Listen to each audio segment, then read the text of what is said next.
Hi, this is Zach here with the weekend edition of the Bulletin Board Heroes. It is Sunday, the 15th of May. Starting off with the FTSE 100 because there are not that many stocks to look at. Interesting that during the week we managed to bounce off the 7,200 area, which was basically former resistance between June rather, and September. Rather obscure rebound area, just below the 200-day moving average, so I suppose there was some method to the madness there, and closing right on the 50-day moving average for the week, which is actually quite a positive.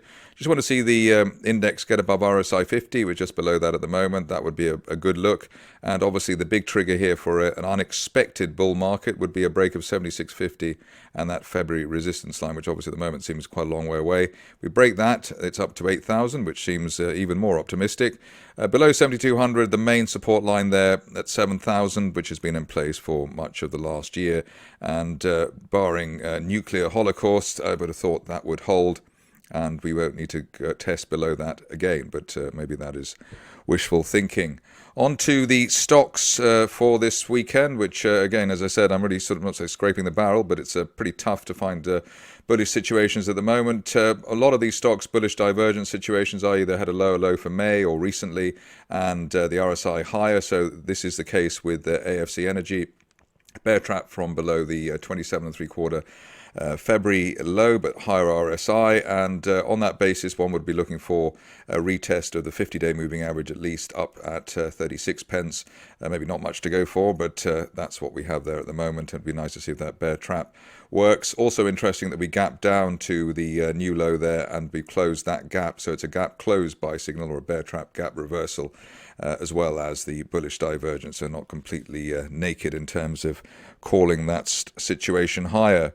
On to one of the better situations of the recent past, Atom Energy. Here we've got a rising trend channel from basically the beginning of the year, top of the channel heading towards 180. We hit the top of the channel at the turn of the month, came back to test the bottom of the channel, but so far been too strong to test that line around 101 pence, which is good news. Strong candle on Friday, open at the low, closed at the high, so that does suggest that we could be zigzagging higher up towards 170 while we're above the latest, well, I suppose the £1 to 105 area.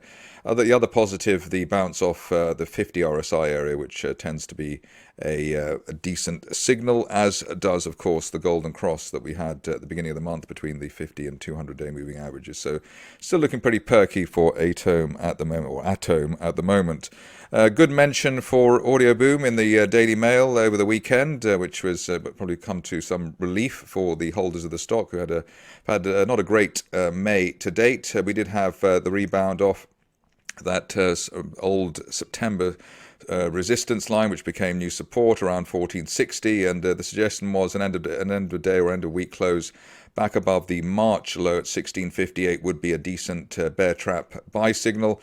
If that works, and maybe with the Daily Mail article it will work, then we could head up to at least the 50-day moving average at £19. Obviously, the M&A story is suggesting that we'll head up towards that September resistance line, currently heading for £30 rather. But obviously at this stage that seems to be rather a long way away. But anyway, we've got a bounce off oversold territory on the RSI window, and let's see if we can get back at least towards the £20 area. Only back below the 200-day moving average. That's currently around, let's say, call it £13.90, really delaying or suggesting that the bull run here is finally had its day. Moving on to a stock which was one of the winners of the early part of this year, but obviously come back rather painfully.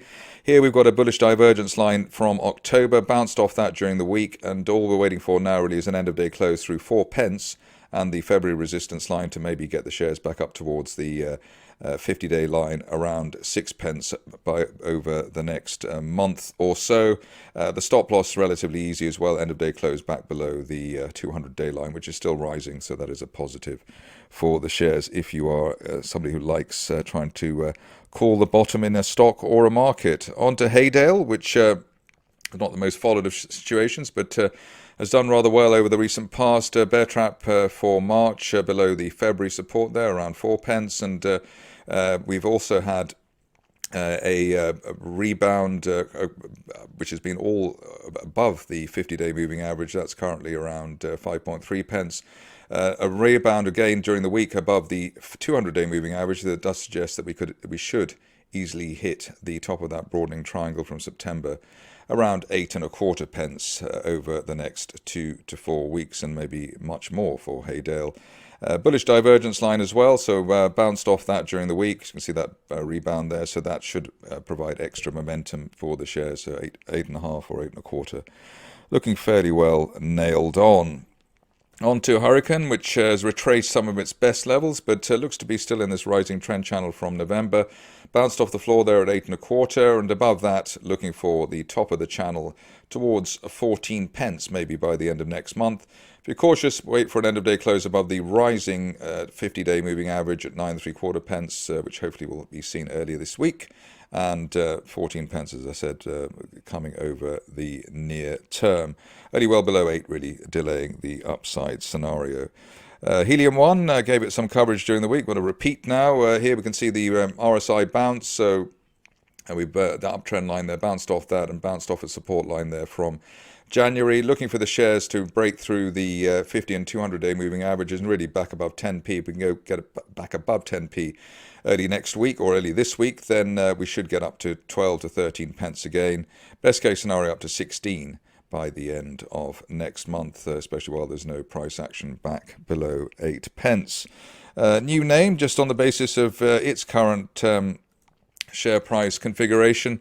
Here we've got a bullish divergence line there and a bear trap as well for the shares of Maxcyte below the well, not quite a bear trap yet, but we've had a rebound off the support line there from February. Ideally, we break above that resistance line there from March around 4 pence, and that could trigger a move towards 5 to 6 pence by the end of next month. But we're relying on that RSI rebound there in the oscillator window to kick in over the next week or so. Mode Global been in the wars for quite a long time now, and obviously the state of the crypto market, not maybe a great development for the shares either, but it looks as though we've got a bullish divergence line there, a rather weak one, but still there, and a break of 8.5 to 9 pence could unleash a move back towards 15 as a best case scenario, while we don't make any fresh lows below 7 pence. So maybe that's still a bottom fishing situation. Probably, given the state of the crypto market, one would have expected Mode to be even lower, but so far holding up relatively speaking. Just a couple of stocks to go now. First is Pantheon, which has bounced off that uptrend line from March and basically the £1.17 level. Weekly close above the 50-day moving average, which is quite welcome for the bulls at 128. And the longer we stay above the 50-day line, the greater the chance of a fresh leg to the upside up towards 170 by the end of next month. Finishing off with ThinkSmart, which I see that some on Twitter have been gushing about. Here we've got a bullish divergence line there, which is basically called the low that we had down to 19.25 on Thursday. Quite a sharp bounce from that, which is encouraging, shows that the bullish divergence line may be working.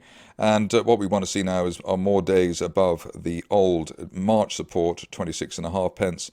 End of day close above that early this week could take us up to at least the 50-day moving average at 35 pence. Best case scenario over the next couple of months would be to hit the top of that broadening triangle from January as high as 48 pence. But upside valid at least while we hold, or only while we hold above the current low around 19 pence. That's it for me today. More updates during the week.